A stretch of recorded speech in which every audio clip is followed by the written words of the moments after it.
Bonjour, quelle est l'humeur du jour? Voici une chronique pour regarder le monde avec l'œil de la préparation mentale. SOS, au secours! Est-ce que notre école a quelque part un GPS? Est-ce que nous savons où nous allons avec notre système éducatif français? Ça fait 30 ans que je suis dans l'éducation nationale, j'enseignais depuis la maternelle jusqu'au futur bachelier. Et c'est effectivement une question, il me semble, qui serait importante de se poser en haut lieu. En premier lieu, il est important de distinguer le but de l'objectif. Le but, c'est une finalité qui est beaucoup plus floue, quasiment philosophique. Par exemple, pour l'école française, il est à peu près admis par tous que la finalité de l'enseignement est de permettre à nos élèves de devenir des citoyens éclairés.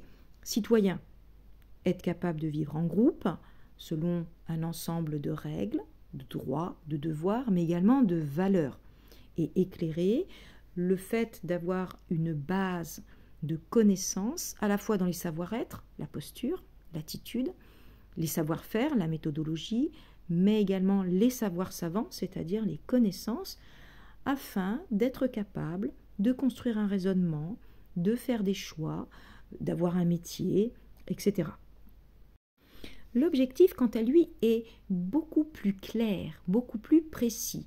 En préparation mentale, il y a différents modèles de construction de l'objectif. Je vais essayer de vous donner vraiment les éléments clés, les plus importants. L'objectif, ça va être les points d'ancrage qui vont permettre d'atteindre notre but. Premier élément, votre objectif doit être spécifique. C'est-à-dire, on peut quasiment le visualiser, le décrire très précisément. Deuxièmement, votre objectif doit être réaliste. Et je parle bien de la réalité. On va devoir analyser la réalité afin de voir les points qui vont être des points d'appui, des points de force, et les points qui sont des points de freinage, puis de réfléchir à la construction de notre objectif de façon à ce qu'il soit le plus adapté possible à la réalité et d'en utiliser au maximum les ressources et voir éventuellement les points qu'il va falloir combler, les éléments qu'il va falloir apporter. Enfin, après avoir été spécifique, réaliste, notre objectif doit être mesurable, c'est-à-dire qu'on va pouvoir l'évaluer très précisément. Pour ce faire, il est important de savoir ce que je veux évaluer, comment je veux l'évaluer et quand je vais l'évaluer. Il va falloir que ce soit inscrit dans une temporalité. Cette temporalité est particulièrement importante car elle va amener à la création de nombreux sous-objectifs qui vont permettre, pas à pas, selon la pédagogie des petits pas, à atteindre notre objectif. Du coup, je résume. Votre objectif, il est très spécifique, très précis. Il est ancré dans la réalité, il est réaliste. Et enfin, il va être mesurable à des moments précis. Très important, cet objectif, dans chacun de ces éléments, qu'il soit spécifique, réaliste ou mesurable, il va être fondamental que chaque élément ne dépende que de vous, ou que de l'équipe si c'est une équipe, ou que de l'institution si c'est toute une institution qui a un objectif. Les éléments extérieurs peuvent évidemment interagir, ce sont des imprévus, et dans l'objectif, on va prendre en compte qu'il puisse y avoir des imprévus. C'est pourquoi l'objectif devra régulièrement être évalué et va être évidemment ajusté, adapté aux évolutions, que ce soit internes ou externes. Je récapitule. Votre objectif ne doit dépendre que de vous, il doit être spécifique, réaliste, mesurable. Dernier élément à prendre en compte, c'est sa formulation. Un objectif ne se formule pas n'importe comment. Premier élément, pas de phrase à la forme négative. On ne va pas programmer son GPS en écrivant « Je ne veux pas aller à Marseille ». Le GPS n'entend que Marseille et vous allez vous retrouver précisément là où vous ne vouliez pas être. Donc, des phrases à la forme affirmative. Ensuite, le cerveau préfère aller dans des endroits qui lui sont plaisants. Évitez dans la formulation de son objectif des mots qui peuvent apporter du désagrément. Par exemple, vous allez dire Je veux une classe avec une ambiance agréable et solidaire. Et non, je veux réussir à mater ces sales petits gamins. Vous voyez, ça donne pas du tout la même ambiance. Maintenant que nous avons vu les différentes facettes d'un objectif, de la construction d'un objectif, eh bien voici ma question. Quel est l'objectif précis de l'éducation nationale? Je ne comprends pas parce que je vois une dissonance telle entre les besoins de notre société et ce qu'il nous est demandé de faire avec les élèves et les conditions dans lesquelles nous sommes pour pouvoir le réaliser. J'ai l'impression qu'il y a ou plein de GPS dans tous les sens ou un GPS qui a complètement perdu la boule. Les lois d'obligation scolaire, c'est 1881-1882 avec Jules Ferry. C'était une école donnée pour une époque donnée avec des défis et des enjeux précis. Il me semble qu'il serait grand temps de faire preuve de pragmatisme. Nous avons vu, un objectif doit tout d'abord être spécifique. Donc l'école doit savoir exactement ce qu'elle veut, précisément, en le décrivant. Il s'agit de décrire précisément ce que l'on veut et pourquoi on le veut. Commençons par le commencement. La rédaction même des programmes n'est pas compréhensible et elle est sujette à interprétation. Je suis enseignante. Combien de fois, quand il y a les nouveaux programmes, je dois relire plusieurs fois une même phrase? Parfois, on la lit avec plusieurs collègues de plusieurs établissements pour essayer de comprendre ce qui a bien voulu être dit.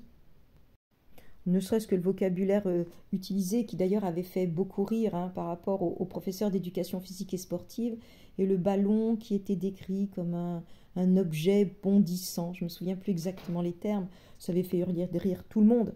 Enfin, c'est un rire jaune.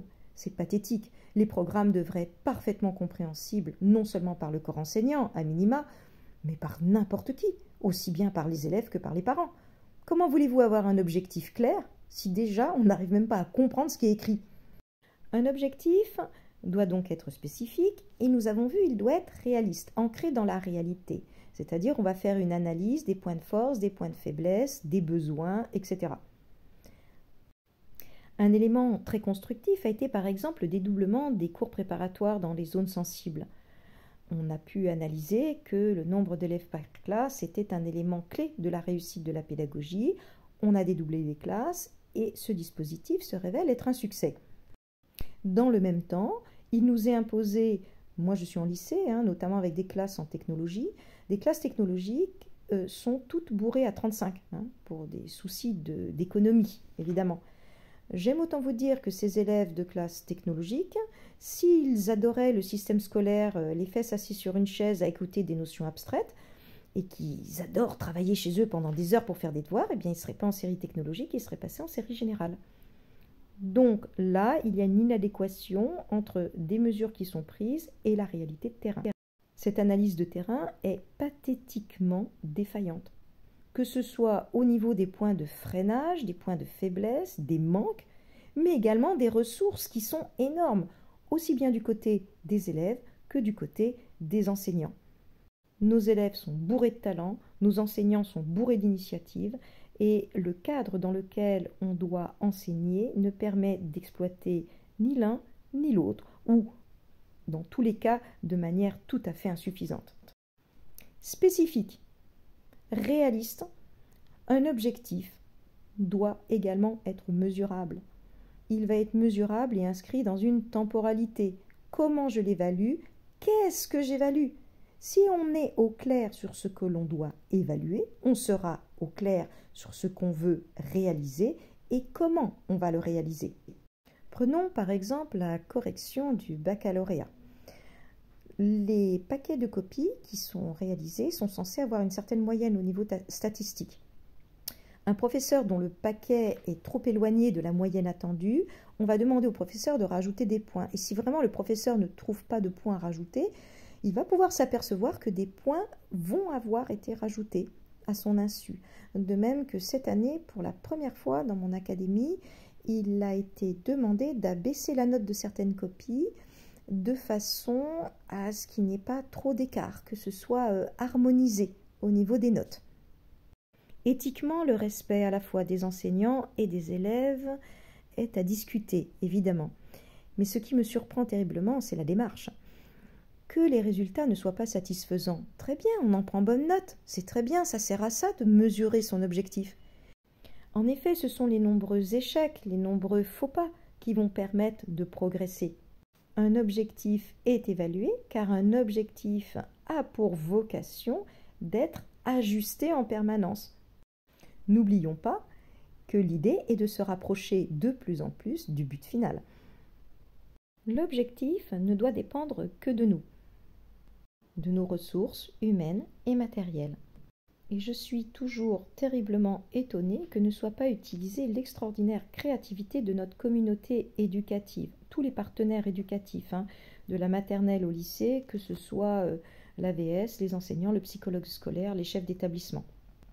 D'autant plus que la formation est de plus en plus pauvre dans l'éducation nationale. Elle se fait le plus souvent tout seul, derrière un ordinateur, devant des formations qui sont toutes prêtes. Il n'y a pas d'interaction humaine. C'est intéressant, ça a son intérêt, mais il me semble que des formations où nous pourrions partager entre pairs, entre PAIRS, des dispositifs qui ont été testés et qui ont fait leurs preuves, seraient des formations très peu coûteuses à mettre en œuvre et extrêmement efficaces. Les enseignants de zones sensibles pourraient échanger avec des dispositifs testés en zone sensible, ceux en milieu rural avec des dispositifs mis en milieu rural, etc. Ce serait donc très efficace. Or, le système éducatif tel qu'il est mis en place actuellement permet très peu les initiatives des enseignants. S'il y a des initiatives, elles sont entièrement sur notre temps libre et parfois contre vents et marées.